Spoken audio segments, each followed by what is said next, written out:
So thank you all for being here this morning. Welcome to Nature and Climate House. This is a fascinating conversation. I've been looking immensely forward to it. The preparation discussions that we've had for this call have already taught me quite a bit.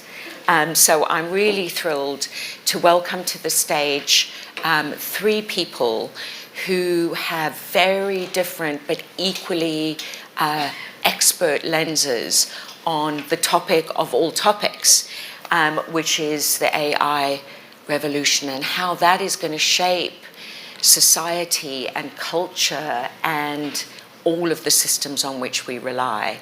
So today we're going to really focus on, will AI make or break the energy revolution?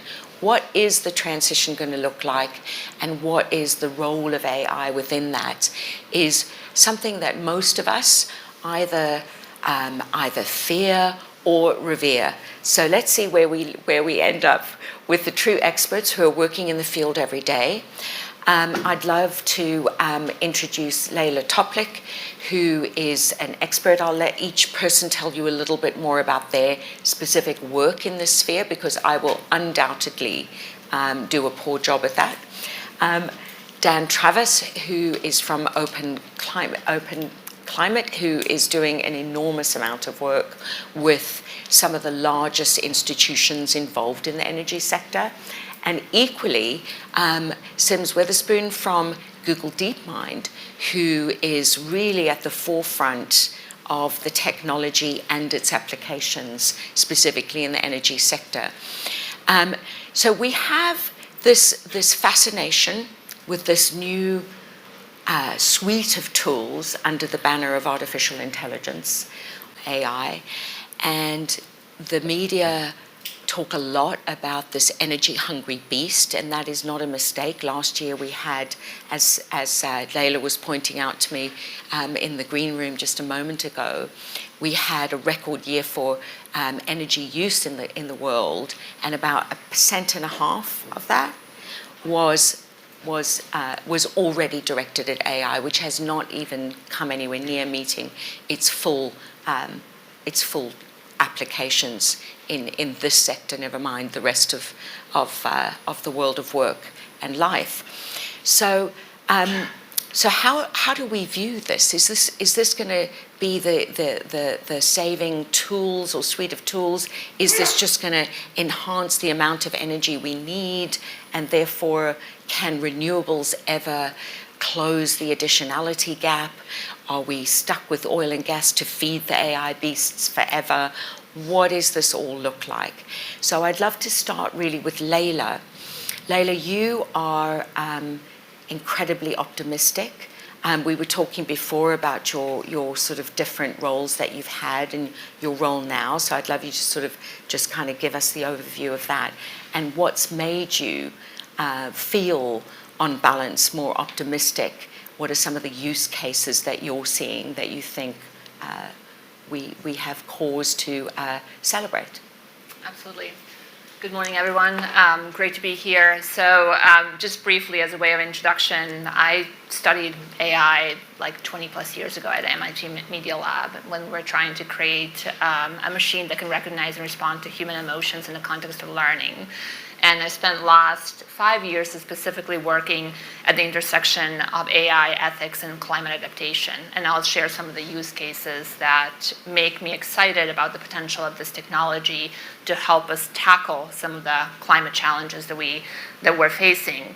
And then at the same time, in my day-to-day work, I focus on carbon removal, so removing the emissions that we're still producing. So both historical and the emissions that we're producing from the clothes we wear, from the food we eat, from the travel we do, from the events like this one.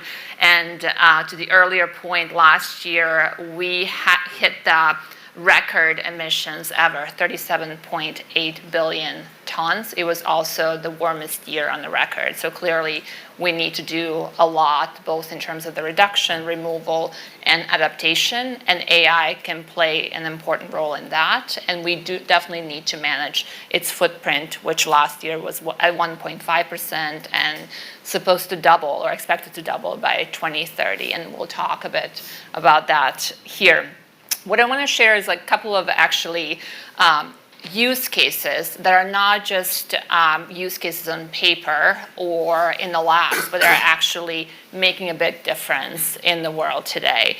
So climate change, as we know, is no longer a distant threat. It is something that is really causing incredible impact around the world. Like one data point just from 2024, the US alone saw 27 extreme weather disasters that ended up costing in total $182 billion. Plus numerous lives impacted.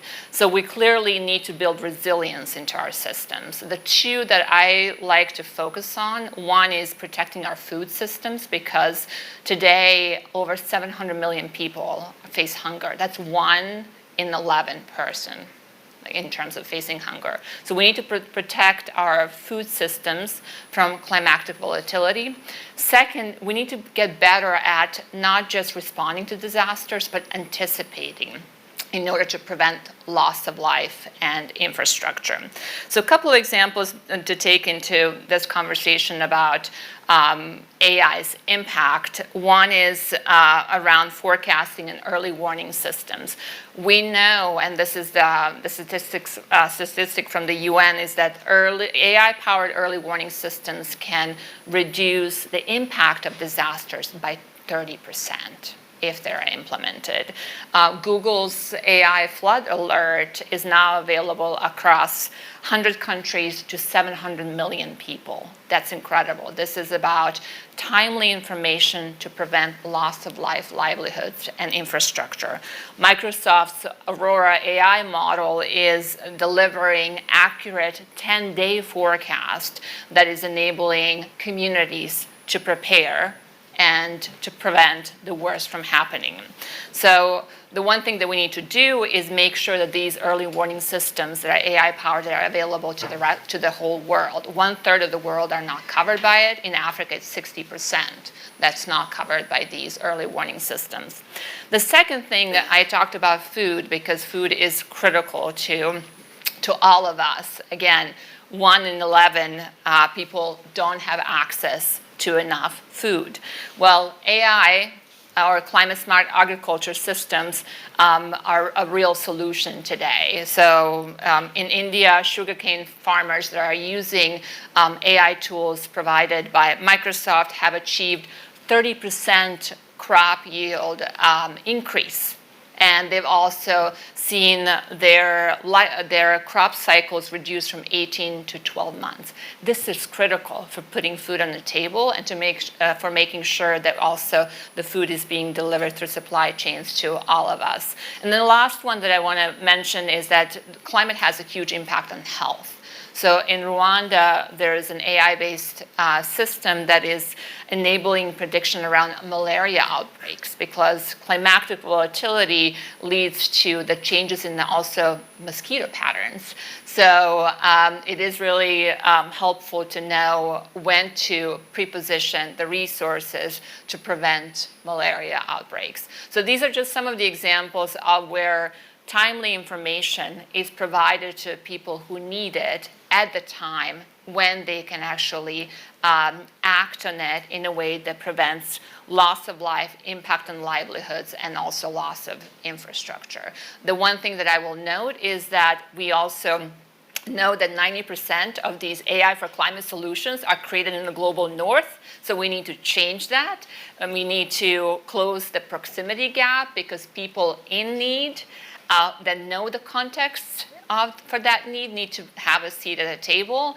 And then the second is we need to also make sure that the systems that we're creating are not based on biased data or propping up the systems that are already riddled by inequalities. To give you one example, anticipatory cash transfer, which is a huge part of an anticipatory response to disasters, currently exist on top of a system that provides cash only to men, when we know that women are the ones that are actually taking care of the families and the communities. So let's just make sure that these systems are leveraging diverse data and are closing the inequality gaps that we already have in the society. That's it's super, super interesting, and I really love how you've been thinking about this as a way of weaving together mitigation, adaptation, and resilience building. And I think those three areas for too long have been treated as three separate conversations, and we're realizing increasingly that we have to look at all of those issues through the same lens, because time is not our friend when it comes to the transition to a nature and climate economy. So thank you very much for that. I think with that, why don't we ask you, Sims, just to sort of say a little bit about the role that you play in the unit that you work in within the very large Google DeepMind machinery, which has actually been one of, tech has given us a lot to think about when it comes to transition, to adaptation, to mitigation, etc. So there's been a lot of powerful good that's come from big tech because of the size of the science machinery that you've been able to apply to these challenges and these technologies. But I wonder if you could help us understand where are the most important ways of us framing our need for AI. Who needs AI tools, and how do they know when they need it? What kind of companies, what kind of institutions, what kind of government agencies might need these tools to facilitate an energy transition, and how do they know? Great. So 2 questions in one. I'll go with my background first. My name is Sims Witherspoon. I am an academically trained climate scientist who is now working as a product lead for the application of AI to energy at Google DeepMind, which is the AI research lab of Google. My team focuses specifically right now on grid optimization. So we work a lot on trying to make the electricity systems that life depends on today more efficient, safe, reliable, and cleaner. And Sharon, to your second question, because Leila gave us a lot of really interesting specific use cases, maybe to answer, I'll just zoom out a little bit and say that a way that I like to think about which problems need AI or AI, which problems could AI be useful for is in this 3-part framework that I loosely refer to as understand, optimize, and accelerate. So AI is really great at helping us understand the challenges we face. So it can take in vastly more data than human beings can extract patterns from that data, can teach us things that we may have missed, or over problem spaces that are just simply too large for us to fully examine. So an example of this, again, Leila already gave it, is early warning systems and forecasting. Another aspect is optimizing.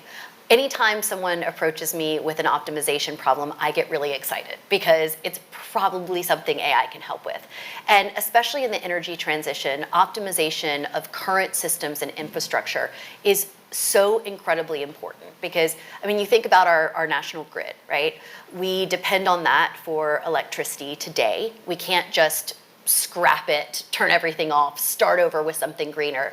We need solutions like artificial intelligence, software-only solutions that can optimize these current systems that life depends on today, while we also, in parallel, developed more sustainable technologies for the future.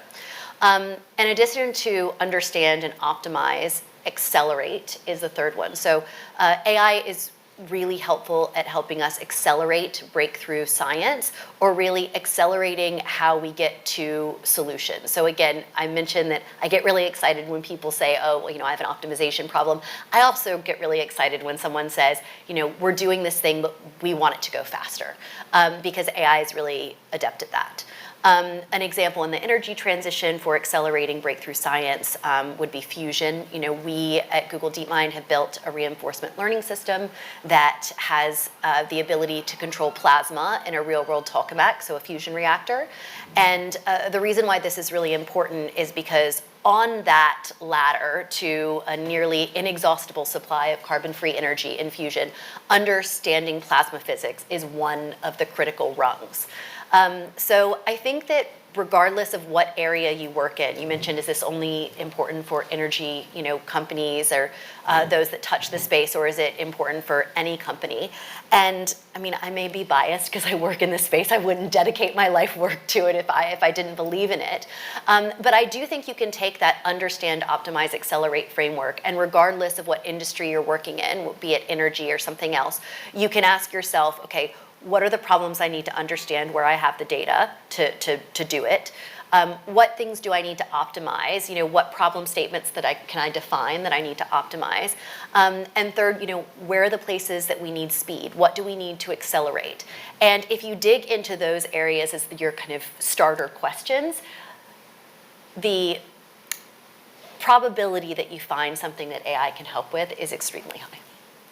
Well, that's a fantastic, simple and applicable model. I'm going to definitely give that some thought as well. I think it's, it's the case with anything that's new, is that it becomes a fascination, but it also becomes a bit fearful because, how is this different? And I think these questions we'll probably be grappling with across industries for a good another decade. So it's really refreshing to sort of hear a really practical, applicable way of thinking about these challenges. Dan, let me turn to you. So you have a very different lens on the energy transition. It'd be lovely if you sort of gave us a quick whistle stop of how you guys came about, what you do, and which institutions you tend to be able to sort of serve with the work that you do. And what I would really love to ask you is that there's this big elephant in the room. We're already hearing AI's applicability is still quite new in the world. It's going to double and triple very quickly because everybody's got now these applicable frameworks. Thank you, Sims. But the media tell us that actually AI is just going to be a huge energy burden as much as it's going to help us to optimize and monitor and do all sorts of good things.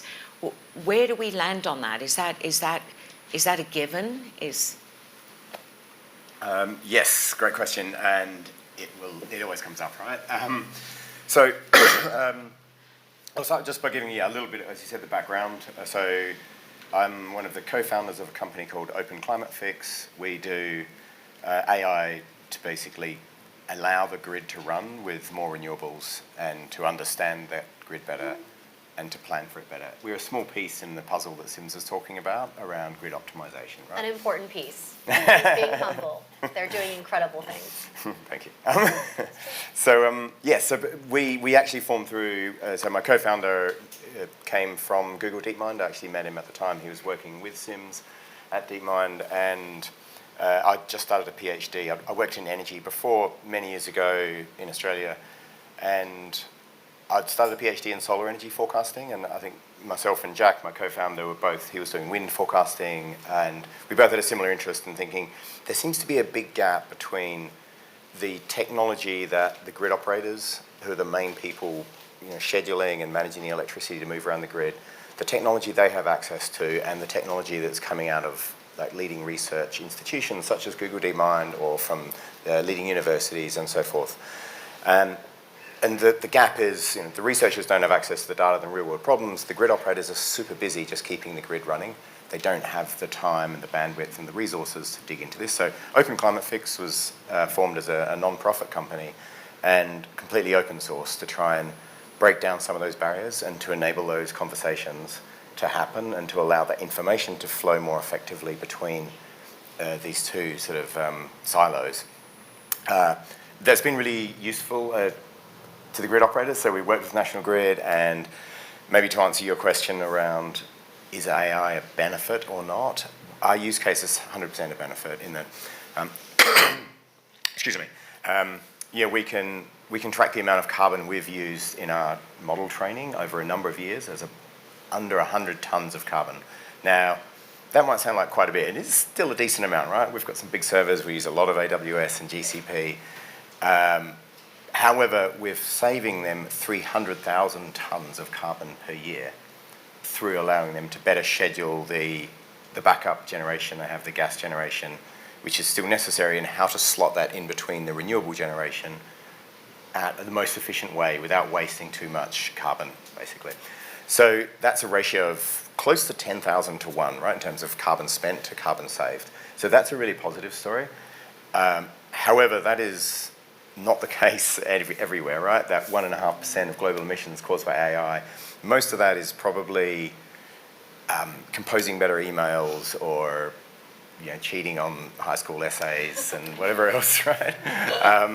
Not hugely carbon positive. So how can we enable more of that, the stuff to happen that is the carbon positive things?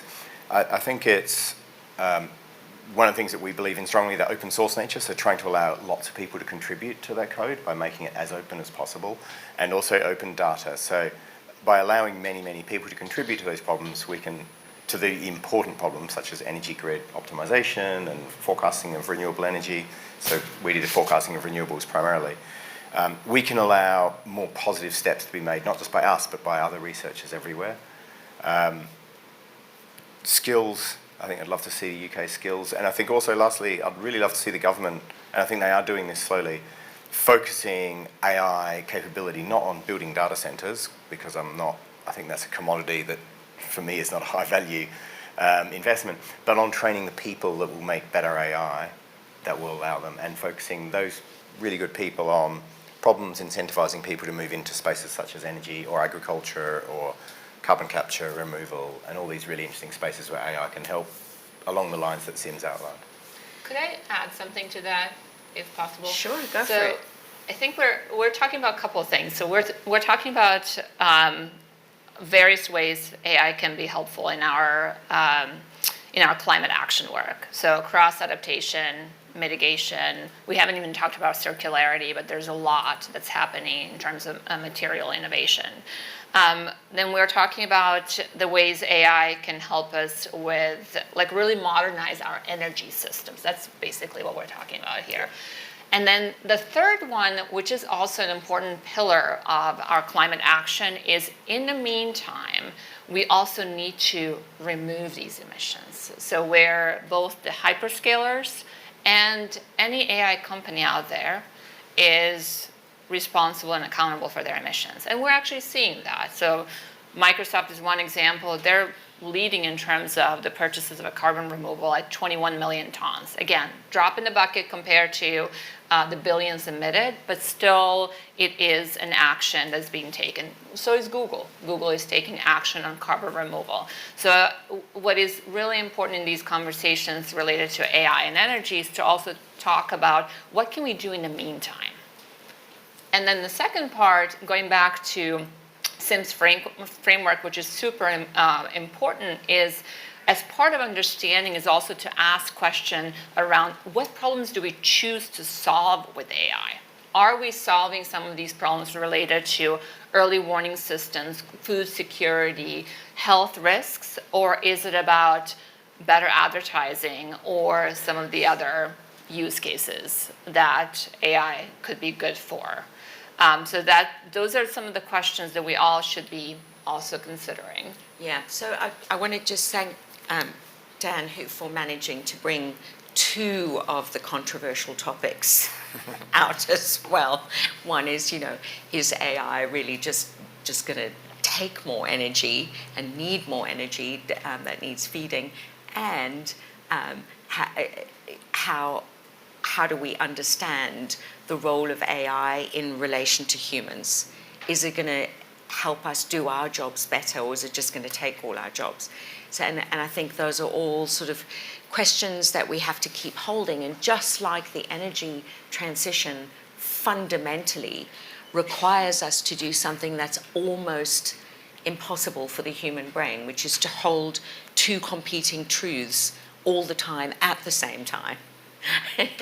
So too are these questions, and I think, you know, I'm really thankful, Leila, for sort of, you know, keeping the dialogue going, because I think this is how we move together into an AI positive, energy positive, nature positive, climate positive future, is by keeping these conversations going and know that they aren't necessarily completely binary choices. I'm really sort of finding this whole thing fascinating, and I want to just go around to each of you for one more quick question, and then I want to open to the floor for a few questions as well, and see what folks are thinking. Dan, can I go back to you for a moment and just say that there's another elephant in the room, which may not be in this room, but it's in a lot of rooms, which is, you know, you called yourself Open Climate Fix, open being the first word. There's a lot of debate about whether the data from energy systems can be open source. Should that be a public good? How do we do that without taking away from individual privacy concerns, or indeed government concerns about energy security and national security? How are you guys thinking about that, and the people you work with? Sorry, keep clearing my throat.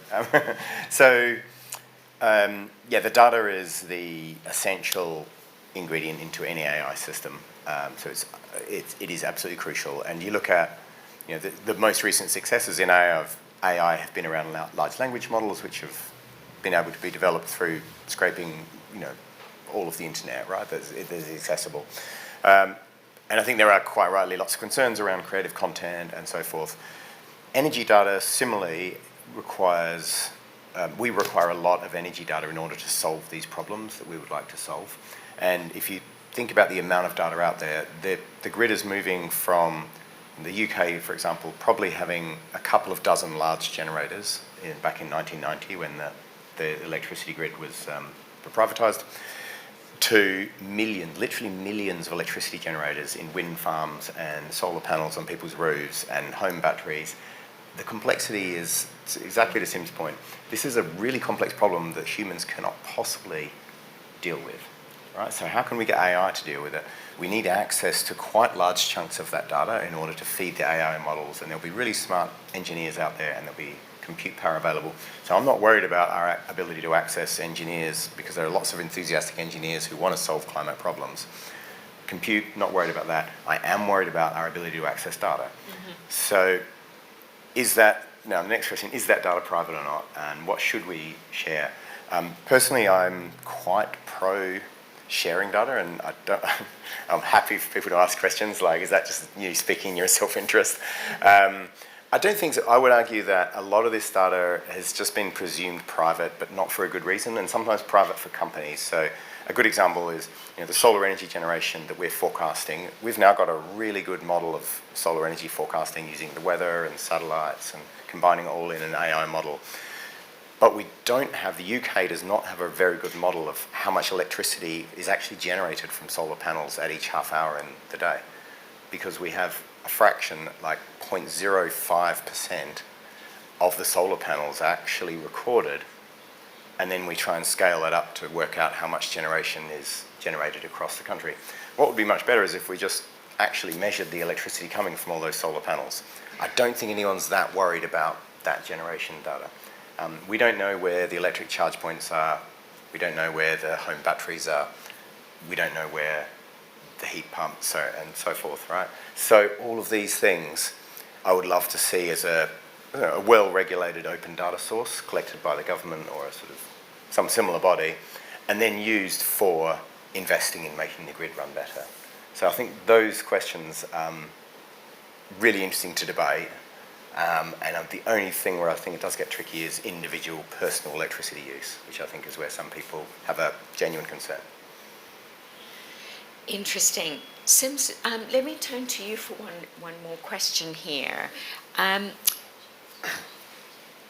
There's a lot of plus sides to the sort of AI in the energy system, and we're sort of hearing about it from a monitoring point of view, an efficiency point of view, et cetera, et cetera. You deal with and talk to many different kinds of organizations. From an energy point of view, the way that the system is run has moved quite significantly from quite, large central beast to a multi-headed beast, if we can put it in those terms. How does that add complexity or opportunity or both to the kind of work and advice that you guys are able to give from? Yeah, so as Dan mentioned, the fact that we have more more generation, more places where we need to monitor, more things we need to forecast.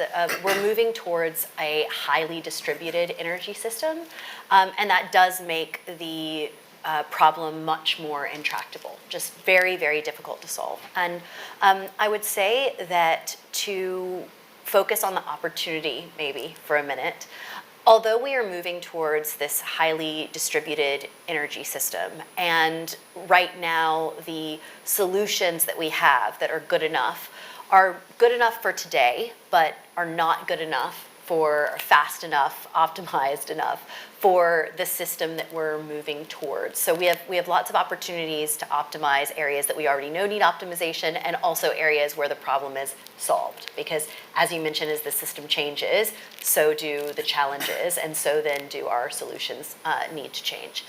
And one of the things that I like to kind of end on, since you mentioned this is the last question, is that, there are steps that everyone can take if they want to be helping in the application of AI to energy is what this panel is on, but it's really the application of AI to fill in the blank. So let's pick a positive use case. And the first thing that we all need to do, the first thing that my team always does when we're looking at grids or at renewables or whatever piece of energy we're looking at, is we define our objective function. So we define the problem that we want to solve using AI. And sometimes, this sounds like a really obvious first step, like define what you're working on. But sometimes you realize in defining that problem that AI isn't actually the right solution. You could use a much simpler solution. Why use something super high tech and really complex if something more simple does the trick? So, that's the first place where you say, is AI the right tool in the first place? Next you move that problem statement to the mathematical language that algorithms understand. And therein, right there you see what partnership is needed. AI practitioners can't outline those problems without working with domain experts. So if you are working on the AI side of things or on the domain side of things, we need to partner, we need to be sharing knowledge, we need to be forming joint teams for any of this to work. So after problem statement and those partnerships, the second thing is data. I think Dan has already covered that extremely well. I won't go into it more. You need to get access to the data required to solve your problems, make sure it's unbiased, representative of the challenge, et cetera. And the third thing is benchmarks. We need to understand how much better these AI tools need to be in order for the people who need to use them to actually use them. Because I don't know. Right? You could say, we made this thing 10% better. And the person sitting in there in the domain was like, it's not even worth me engaging in this unless it's 30% better. And all of a sudden that becomes our new benchmark. So we're like, okay, we got the problem, we have the data, and now we have the benchmark that we have to hit in order to make it worthwhile for people to use these AI tools. And I think the little secret, too, to let everyone in on, is that if you combine those three things, problem statements, data, and then benchmarks for success metrics, you will get a naturally competitive group of people that are AI practitioners to really just jump on your problem. So, yeah, we can't help ourselves. It's true. Yeah, no, I agree. I'm highly encouraged at the human influence that keeps coming through in this discourse from people whose lives and brains work in a technology sphere. So this is making me feel a lot better about my future and my children's future in the world of work. I'm going to open for some questions from the floor, and then I'm going to come back to Leila and you guys to sort of give us one final call to action. But let's open for questions. I think one of our team will have a microphone running around somewhere. Gentleman over here in the third row. Hello. My name is Seth Delahaye. Thank you. Beautiful panel. Well spoken. I've got a question. I'm quite curious from your perspective and your knowledge and wisdom. What is the biggest challenge at the moment where AI can make a breakthrough and make a difference from your perspective? I have an answer, which is probably obvious. I think energy is really exciting. So firstly, I think Sim's characterized those three things really nicely. I'd probably just focus on the data. But I think understand that all three are totally important. I think you need a space that's got good quality data. One of the challenges with AI for some fields in climate change, such as soil carbon capture, right? There's not a huge amount of data on soil carbon, right? We don't have billions of measurements. The great thing about energy is that the electricity specifically is that it was digitized back in the 60s, 70s, 80s. A lot of those systems are quite old and they're not digitalized. But there is a lot of data out there, and that's a great place to start. Plus, it's a really crucial, all paths to net zero go through the electricity grid. So I am biased, I admit, but I do really like the electricity grid because it's very data rich and it's absolutely crucial for transition to net zero. But you guys might have different thoughts. Leila, have you got I shared some of the examples in terms of climate adaptation, so climate smart agriculture, early warning systems, health risks. The other one that could be a whole another panel is circularity. Our global economy is only 7.2% circular. AI can actually help us move from the systems that are causing waste to actually reuse, recycle material innovation, like textile to textile recycling. AI plays a huge role there too. Yeah, we had a great panel in here yesterday talking about this movement towards reuse, and that was just in plastics alone. So I think, yeah, you're right. We could, never mind one panel, we could have a whole day of panels on just those topics. So it sounds like the answer to the question is it's not going to be one hero breakthrough. They're just breakthroughs in every part of the global economy that we need to be looking for and working on and activating ourselves around in our communities. I think another thing that Sim's mentioned is just this fundamental science and research into materials and all sorts of stuff. There's really interesting stuff happening there that I don't know much about, but I do think that there's a lot there. Yeah. And I like grids.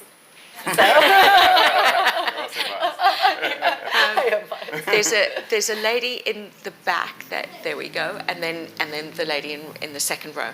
Hi, thank you. I think this has been a really interesting discussion. I think that we have a problem in the UK at the moment around energy on two fronts. Firstly, not enough people are being subsidised to put sustainable energy in their houses, and the government subsidies programme is wrong. Or I think non-existent now, frankly.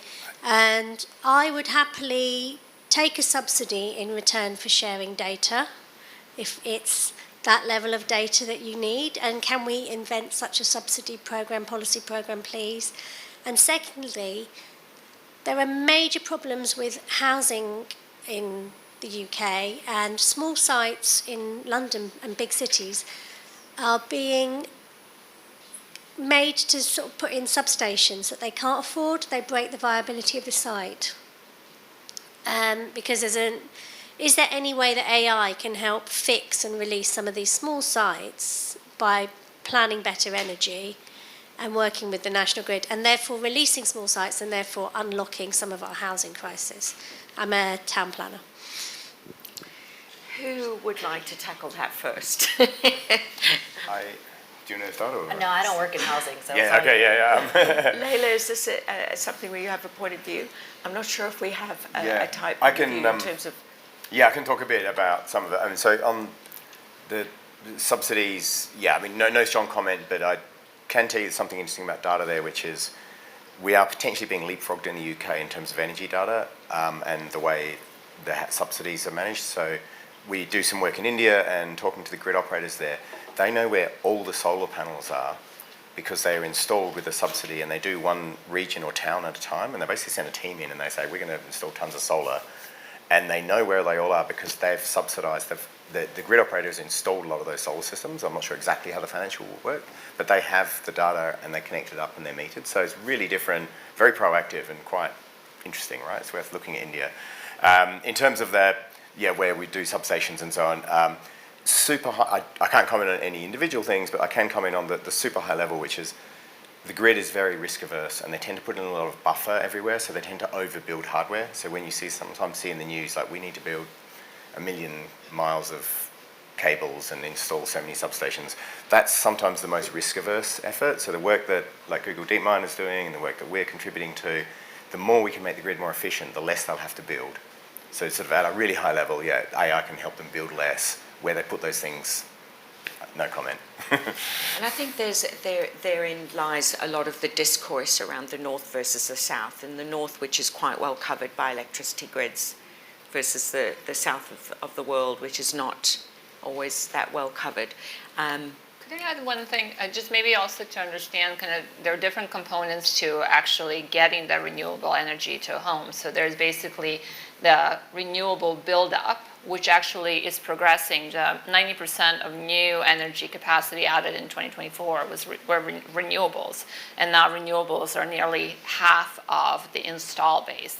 But then we have big issues when it comes to actually getting those renewables to where they need to be. So whether it's transmission, grids, permitting, and those are some of the problems that we need to solve, and we need also policymakers as part of that discussion to make sure that we're actually getting the solar and wind to where they can be of use.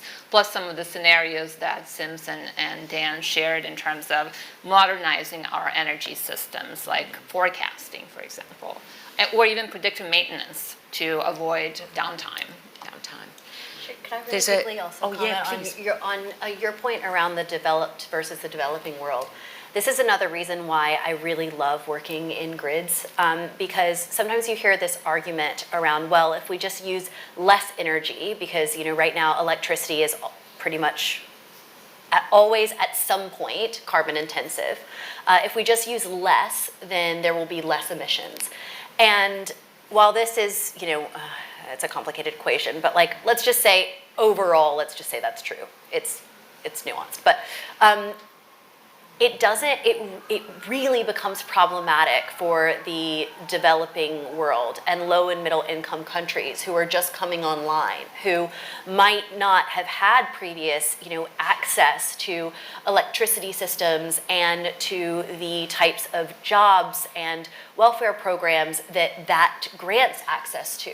So if we, instead of saying, oh, well, sorry, the developed world has kind of used the carbon budget on the systems that we've already used, and we say we're trying to decarbonize grids worldwide, so it means that anyone can come onto the grid, anyone can start using electricity, and there's not this consumption question. It really creates a sense of, power equity that right now we just simply don't have, and the argument of use less is actually quite damaging to LMICs. And yeah, it doesn't work well in many parts of the world. The lady in row 2 over here. Thank you so much. This has been such an enriching panel. I've never thought so much about energy data before. Wow. So I'm Dominique. I lead climate at Goodwall, and so think of us as basically LinkedIn. If LinkedIn and TikTok had a baby, it would be us. We're a mobile-first platform helping 3 million young people build the skills of the future. So focus on climate and AI. I want to double click on some of these creative tensions in the North versus South, and specifically the skilling aspect of this. AI, like the energy transition, can be a great equalizer. It could also widen inequities and deepen them. So I'm wondering, boring and building on what Sims you just said and your framework, how can we accelerate impact around skilling so that we can really make sure that this is an equalizer moment and not worsening current situations? I can start. Yeah. I think there are a lot of really incredible open source educational programs that train on both sides of this problem. So DeepMind has some, but instead of doing the marketing thing, I'll talk about another one I know about, which is Climate Change AI. Climate Change AI is a nonprofit that is run by AI researchers who also have a background in climate science, and every summer they run summer school that effectively offers free training, open training online, or they also last year offered an in-person session where AI practitioners can get trained on aspects of climate science and sustainability, and equally people who are more domain focused on climate and sustainability can get upskilled in AI and in machine learning capabilities. So I think the more, and there are loads of these, and they're free and they're open. So again, if you have access to the internet, then it's a wonderful tooling to have these educational opportunities that are all open source and free to use. So I'm a big supporter of them, and we work with Climate Change AI and other nonprofits like this. Dan, I saw you nodding your head like. Yep. Yeah. I agree. Yeah. I think we're trying to encourage we do like Google Summer of Code, where we have a whole bunch of people come and do like small projects associated with us, and Google pays a stipend for them, and Yep. Based on open code, based on open source. So, and most of those people come from Global South, right? They're not Global North at all. But yeah, I think there's huge enthusiasm. I think if you give the people the tools, like the access to data and the compute power and the opportunity, people will do it. One example to add, before working in climate, I was working in ed tech, and back in 2017, worked with the University College Dublin and Microsoft to create a natural language processing tool that ultimately made discoverability of the content accessible to out-of-school youth in Lebanon. So think about how AI could be actually used to help young people discover content, and then also how you can use it to map it to the locally available jobs. So that's what we did. So basically brought the internet to them, filtered that through the lens of what are the jobs in that market, and made it available 24/7, where they did not need to be in school, because we do have hundreds of millions of youth that are out of school. So I'm going to allow one more quick question. We've got 3.5 minutes left, according to what I'm looking at. So I think the lady over here is, and will, if anybody can stay for 5 minutes afterwards, and there's a couple of other people who have something to ask. If you can, that's great. If not, we'll try and collect unmet needs and try and go back to you. Okay. Thank you. Excellent panel. Thank you for that. And Leila, I'm Val Flor from Brazil. And Leila, you mentioned that we need to think about what problems we want AI to solve as a priority, right? But I think there are more people and investment focused on advertisement, on other issues, and how we can influence the world and the leadership to actually use AI for what is essential for our society.